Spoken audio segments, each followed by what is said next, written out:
خوشحال خان بابا فرمایي چې شعر کار د هر فاسق د فاجر نه دی.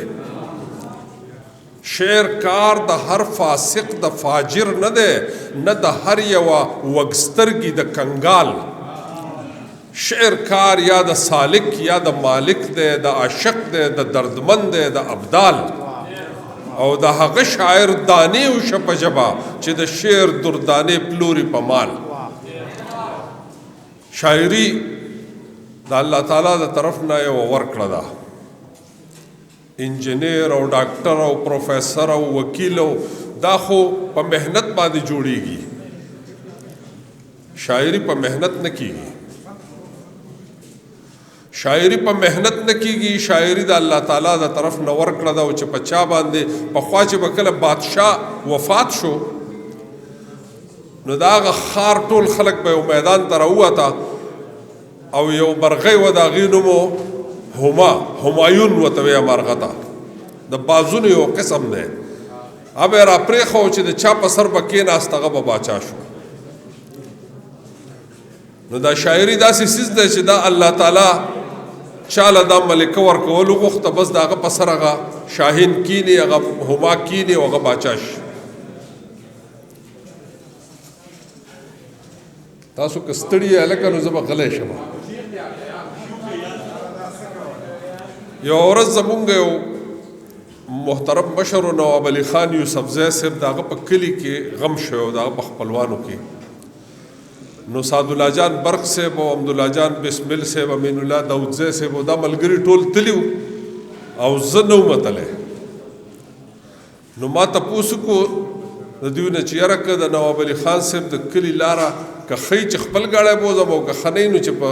پرایویټ ګاډي کې لاړ شم. نو برق صاحب راته وایي د نواب علي خان یوسفزي صاحب د کلي لاره دومره خرابه ده چې زما په بس کې سپلی شلېدلې وه.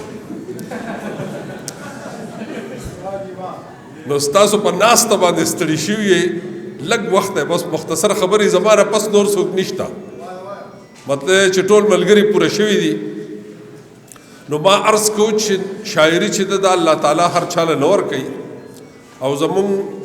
اوتر خان چې دی، اوتر شاهزاده چې دی، دا ستاسو د مملکت یو بادشاه دی د شاعرۍ چې هغه الله تعالی په فضل و کرم کړی دی او هغه ته یې یو داسې زړه ورکړی دی، یو داسې روح ورکړی دی چې هغه د خپل ولس نه، د خپل چاپېرچل نه، د خپلو حالاتو نه، د خپلو واقعاتو نه په ښه ډول باندې خبر دی او د خپل درد هغه خواږه په مونږه پیرزو کوي. تاسو ګورئ د ښه شاعر نښه دا ده چې هغه به د خپلو خلکو ترجمان وي، هغه به د خپل دور ترجمان وي. که دی د خپل دور، د خپلو خلکو، د خپلې علاقې، د خپلو فصلونو، د خپلو مارغانو، د خپلو زناورو، د ښایسته اوازونو نه او د خپلو دریابونو، د خپلو آبشارونو او د خپلو دردونو نه نه خبر، نو دی زما شاعر نه دی، دی په هوا کې لګیا دی. نو شاعران چې دي دا زمونږ د دردونو ترجمان دي، زمونږ د وختونو ترجمان دي. شاعري یو داسې امانت دی چې دا په هر دور کې تاسو وګورئ نو تاریخ کې درباري لیکوالان راغلي دي، درباري تاریخ یې لیکلی دی. خو شاعر چې څه لیکلي دي، هغه چې څه لیدلي هغې سره د خپل زړه دردونه شامل کړي دي، په خپلو خولو، په خپلو وینو او په خپلو دردونو کې هغه غلي دي او بیا یې تاسو ته وړاندې کړي دي. دا کوم حالات چې په زموږ په دې ټوله سیمه تیر شو، چې په سوات کې خاص کر تیر شو، نو په هغې باندې عبدالرحیم روغاني صاحب یو شعر ویلی دی او ټول تاریخ په هغه یو شعر کې دننه پروت دی. ذبیح هغه چاته وایي چې حلالول کوي، او مذبوح هغه څه ته وایي چې حلالېږي. وایي چې ذبیح به الله اکبر ویل. دا شعر چې منیر صاحب ما په وړاندې ځل واورېدو نو زما او د حنیف قیس دواړو د سترګو نه اوښکې لاړې. ذبیح به الله اکبر ویل، مذبوح به الا الله. ذبیح به الله اکبر ویل، مذبوح به الا الله. دغه قیامت ته خدای ستا هغه قیامت نه رسېدو. بني آدم ملالیدل دغه شعر زمونږ دغه تاریخ ټول خوندي کړی دی نو دا شاعران چې دي دا زمونږ نمایندگان دي او ښاغلی حکیم سید اوتر چې دی هغه په ډېر کم عمر کې ډېر غټ درد لري او د دغه درد دا خواږه چې دي دی په لفظونو کې په خیالونو کې پیرزو کوي د ښه شعر نه خسي د ښه شعر تعریف چې مونږ کوو نو داسې چې په هغې کې به ښه خیالي په هغې کې به ښه ژبه ټیک ده په هغې کې به یو زبردست قسمه پیغامي هنر به یې پکې ټیک ده او د ټولو نه زیات په هغې کې به جذبه نو چې په هغې کې ژبه یي هنر یي خیال یي او جذبه سره شامل شي نو د چا سره د جذبې د مالګه لږه زیاته نو هغه شاعر زیات مقبول شي لکه زمونږ سره په پښتو کې د ټولو نه زیات ترسکون شاعر چې دی نو اجمل خټک دی اجمل خټک چې دی نو هغه د ترقی پسند شاعرۍ د ټولو نه لوی شاعر دی او هغه چې څه ویلي دي نو هغه رنګ چې دی چې څوک جدید او ترقی پسند ادب تخلیق کوي نو په هغه باندې به د اجمل صاحب اثر خامخایي څوک چې د غزل د ښه لیکلو دعوه کوي نو په هغه باندې به د حمزه صاحب اثر خامخایي او څوک چې د جمالیاتو خبره کوي او څوک چې د ولسیت او د مقامیت خبره کوي نو په هغه باندې به د غني خان اثر خامخایي دا هغه ټرینډ سیټر شاعران دي شاعر هغه چې په خپل رنګ کې شعر ولیکي نو هغه مقبولیت مومي او چې د بل چا په رنګ کې لیکي نو بس د بل چا په رنګ کې دیم رنګ شي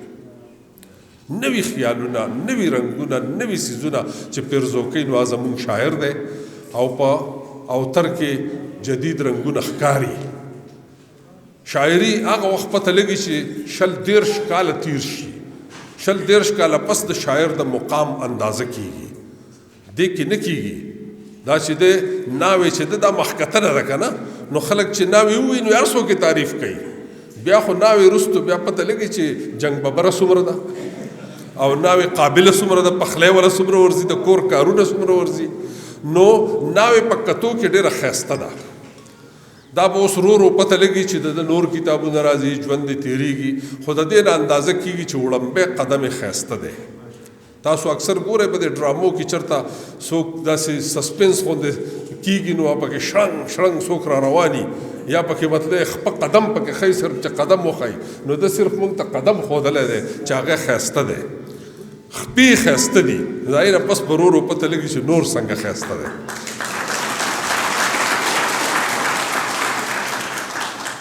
بله دا ده چې زمونږ دا ځوانان شاعران چې دي خاص کر دوی ته ډېره موقع ده مونږ به پخوا چېرته په کال کې به یوه یا دوه مشاعرې په ټي وي وې